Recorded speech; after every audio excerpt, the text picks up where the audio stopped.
Well, wiretapping the internet. That's the FBI's new mission. Traditionally, they've been able to get a warrant to tap into telephones, but today, more people are communicating through the internet by email, Skype, social media, and instant messaging. And this poses a challenge for the FBI. They're finding it harder to wiretap websites, calling it a going dark problem. And now they're taking action to change this. An article on CNET reveals the FBI's push to force internet giants like Google, Facebook, and Yahoo to alter their code to ensure that law enforcement can easily wiretap the websites. The FBI's plan would amend a 1994 law that applies to wiretapping phones. They want to expand that power to web companies. So is this another attack on your online freedoms, or is it necessary to ensure national security? David Seaman, journalist and host of the DL Show, joins us now to dig deeper into this. Welcome, David. So should people be concerned about this? It's great to be back on, Liz. People should be concerned. I want to choose my words very carefully here. The legislation we've seen over the past few months, including CISPA, and now this FBI request to have backdoor access to people's Facebook activity. We're talking about American citizens, not people in Afghanistan in a cave. They aren't the ones sending out friend requests and talking on Facebook. We're talking about you and me. The government wants intimate access to what we're doing online. And through CISPA, they would nullify the Fourth Amendment. Like I said, I want to be careful with what I say here, but I do believe if Jefferson and Washington were alive today, they would be calling for regime change. This is absolutely ludicrous.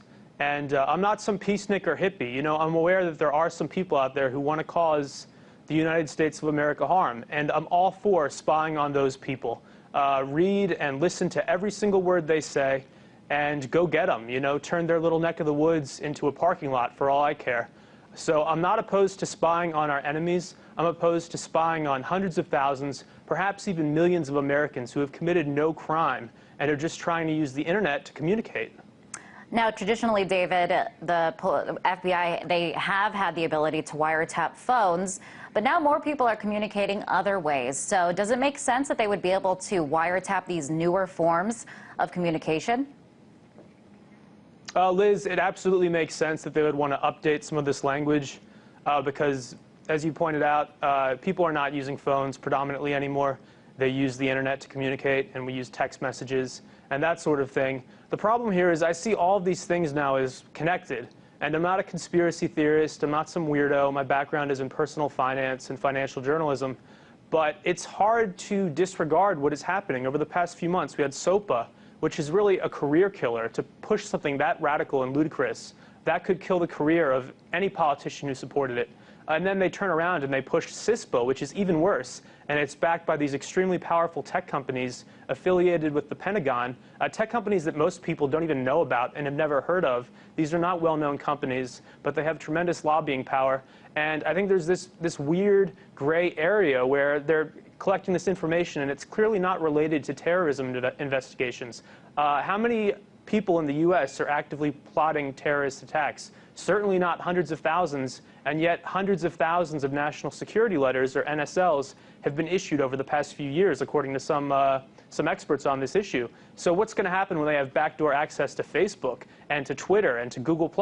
Could be tens of millions of people who could have their information compromised, and a number of people within the government would have access to your most intimate communications, dirty messages you send to your girlfriend, health conditions that you search for on Google to find out about, things like that.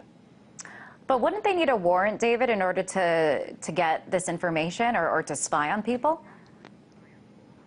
Under CISPA, they would not need a warrant. If CISPA passes, it already passed the House, now it's headed to a Senate vote, and Obama's administration has threatened to veto it, but they did the same thing with the NDAA, and then he went ahead and signed it anyway. If that becomes law, then it changes the game. Then the FBI has backdoor access, and they can go in without a warrant. As it stands, you know, if they want to monitor somebody's Facebook activity and they have a legitimate warrant, I'm all for that. I'm aware that there is crime out there, there are bad guys, and we should keep an eye on them. But I am opposed to spying on millions of Americans. And I feel like the government is already doing these things and is now looking for the legal justification to basically cover themselves. Why do I think they're doing these things? Because they're building a $2 billion data center. And Wired Magazine has reported on this. You guys have reported on it. $2 billion data center in the Utah desert to analyze, log, and go through our communications, you and me, American citizens, not people in Afghanistan. So it sounds, David, like you're worried that if the FBI is granted this power, there is this capacity to abuse it. I'm absolutely worried. The problem, I mean, governments throughout history have always tried to collect more and more power. That's really just the nature of things. And you even accept a certain level of corruption, right? Because that's what governments do, is they gain more power and more resources over time. The problem is, for the first time in human history, we actually have technology at a level, and this is just over the past few years, we have technology at a level where it's cheap enough and easy enough for governments to actually monitor and analyze everything we do, online and offline, with closed cameras.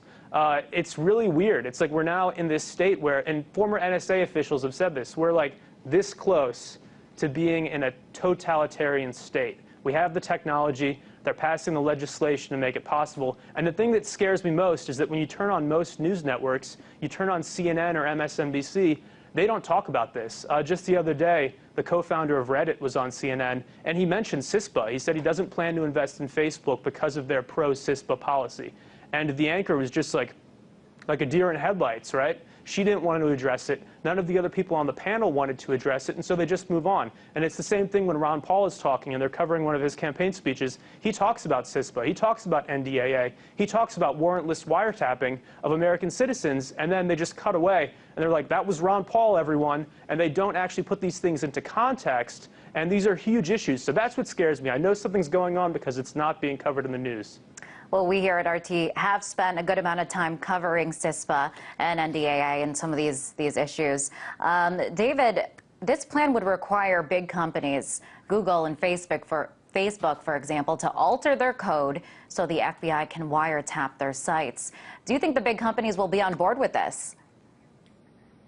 I think they will. I wish that the CEOs and executives of these companies were patriotic, but I think at the end of the day, they just care about the bottom line.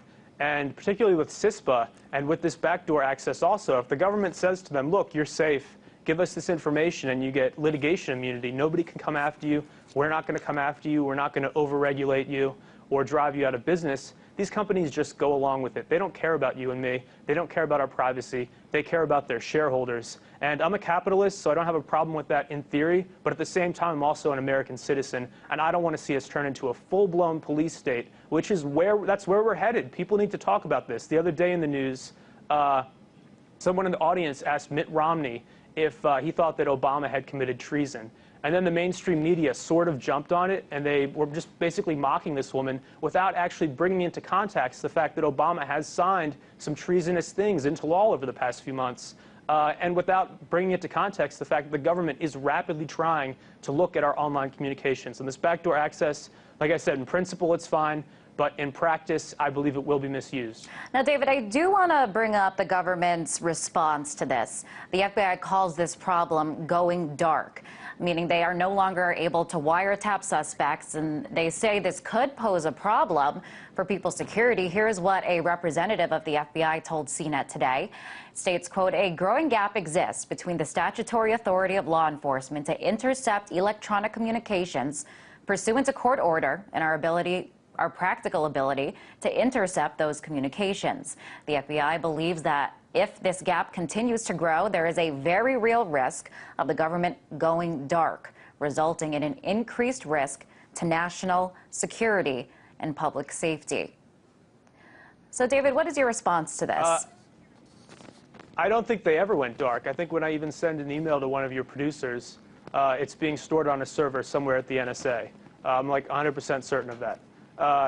So do they want better access for law enforcement reasons? Yes. And is that legitimate? Sure. If you get a court order and it's authorized, go ahead and do it. But again, where is this threat coming from? If there are hundreds of thousands of potential terrorists here in the U.S. and they're all communicating over Facebook, let's identify these people and let's kick them out of the country so they're not a threat anymore. But I think the problem here is that this is kind of a boogeyman. There are only a handful of people who are a genuine threat, and then a lot of it is just flat-out totalitarian spying.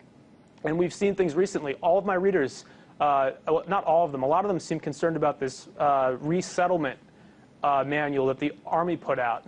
And people kept telling me, you have to look into this and report on it.